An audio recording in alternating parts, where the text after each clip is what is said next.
Hello and welcome to the latest episode of Lady Freethinker's Activist in Action interview series. I'm Nina Jackel. I'm the founder of Lady Freethinker, and we're a nonprofit media organization dedicated to exposing and stopping suffering of animals, humans, and the planet. Today, we are excited to speak with Dr. Aysha Akhtar. She's a leader in the fields of animal ethics and neurology. Dr. Akhtar is the author of 2 books, a veteran, a TEDx speaker, and CEO of the Center of Contemporary Sciences.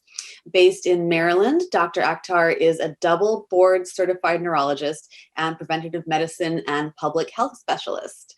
Dr. Akhtar, before we get started, did I miss anything, or is there anything else that you'd like to share? Gosh, that was a really great summary. I worked for 10 years at the Food and Drug Administration, which has some relevancy to the work I do at the Center for Contemporary Sciences. I see. Wow. Okay.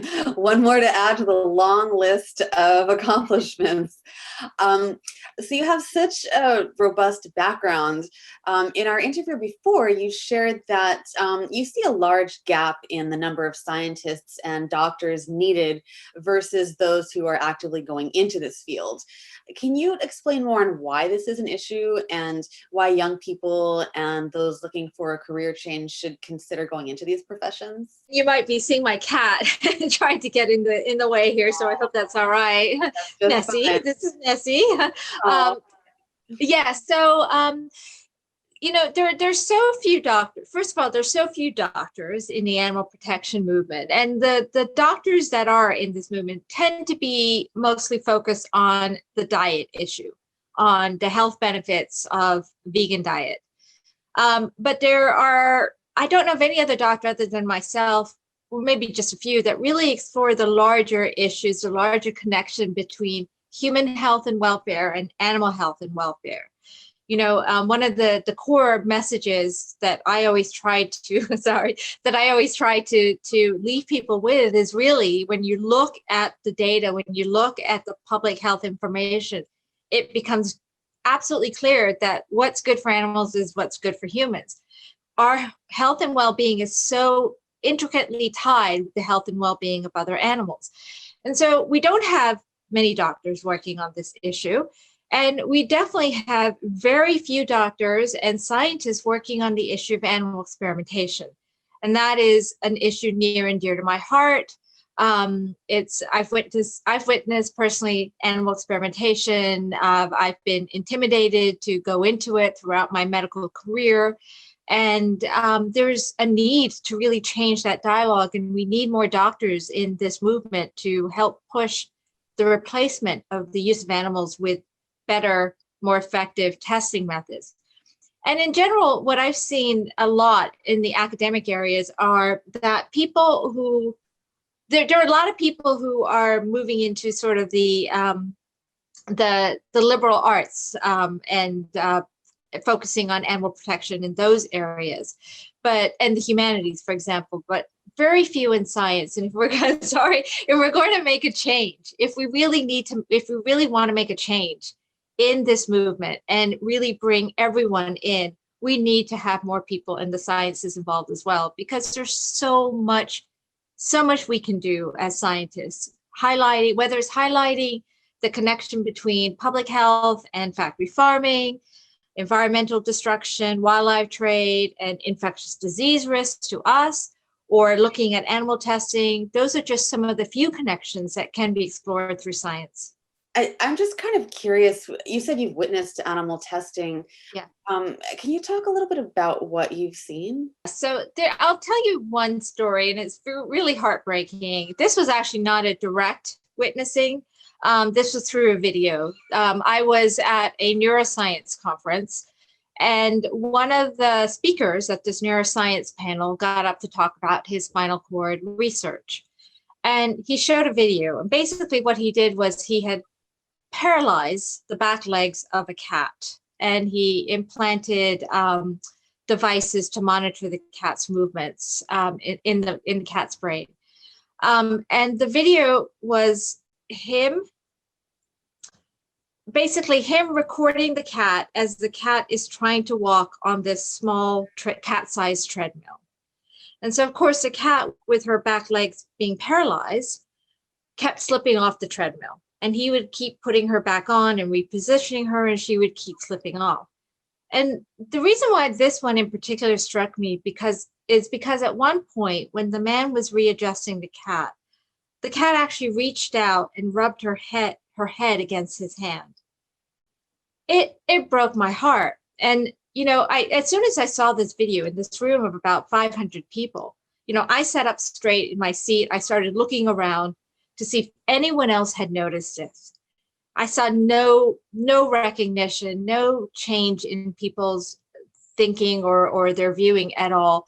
And the researcher just kept going, not even addressing that at all, not even addressing the ethical implications of what we just saw.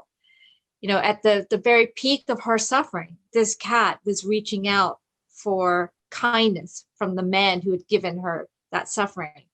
And the poignancy of that really struck me. And it still drives me today. It's an emotional energy boost in a sense, not the kind I would necessarily want, but it is an emotional energy boost to keep driving me to doing what I'm doing to get all animals out of labs ultimately. That hit me in the heart too, and I didn't even have to watch it to feel that. And in most of these experiments, the animal is killed afterwards, correct? It's hard to say because it's so little transparency in these in what's going on in these labs. There is so little transparency, and the worst part is that our tax dollars are paying for the majority of these experiments. The majority of these experiments that are done at academic institutions, they're coming through. They get funding through the National Institutes of Health and other governmental health agencies, and that's coming from our tax dollars ultimately.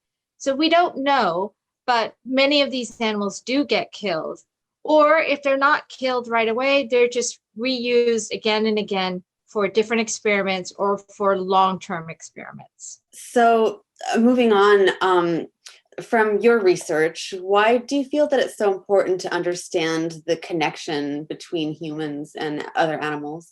One of the things that when I was going through my career, I really wanted to see what can I contribute to the animal protection dialogue that is something that I can uniquely contribute. What inroad can I make? And ultimately, I think a lot of us know human beings tend to be very selfish, and we may not do things what's right because it's what's right for someone else, but we do things because it may be right for us. So one of the avenues in which we can at least get people to start thinking about these animal issues, how we treat other animals, is really bringing it back to how it affects them. So I think it's really important. And in almost every way you can imagine, when we treat animals with lack of respect, lack of dignity, when we treat them as inanimate objects, lacking sentiency, we treat them without kindness, we deny them basic rights to be free from harm from us, that comes back to hurt us. And I can talk about just about every issue, whether we're talking about violence towards animals and violence towards humans, a very strong connection there, whether we're talking about factory farming and the risk of infectious diseases, and the next pandemic will likely come from a factory farm. There's a strong connection there. Whether we're talking about factory farming and climate change and how that's affecting our health and well-being, there's a strong connection there. Or if we're talking about infectious diseases and the wildlife trade, there's a strong connection there. And then lastly, when we talk about the failure in biomedical research to produce effective and safe drugs, 95% of the drugs that pass animal tests fail when they're tried in humans. So when we talk about that connection between animal experimentation and lack of really good health care or drugs and therapies that really work for us, there's a strong connection there. So in just about every way you can imagine, there is a strong connection between how we treat animals and how it affects us. You're a passionate advocate for including animals as part of the public in public health.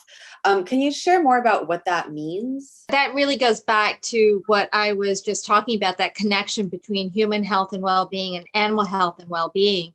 And that really comes down to this. If we truly want to protect ourselves, if we want to protect our children, if we want to protect our planet, if we want better and safer delivery of drugs that really work against diseases that we face, if we want all of those things, we have to also fundamentally take a look at how we treat other animals. And public health officials historically have been at the forefront of many social movements. They really have when it comes to children's rights, women's rights, Black rights, and so on. And so I think there is a role for public health officials and public health experts to be leaders in the animal protection movement as well, because that also is very much connected to human health. I actually didn't realize that Yeah. that health officials are responsible for for so many activist movements or participated in them. So that's actually very interesting.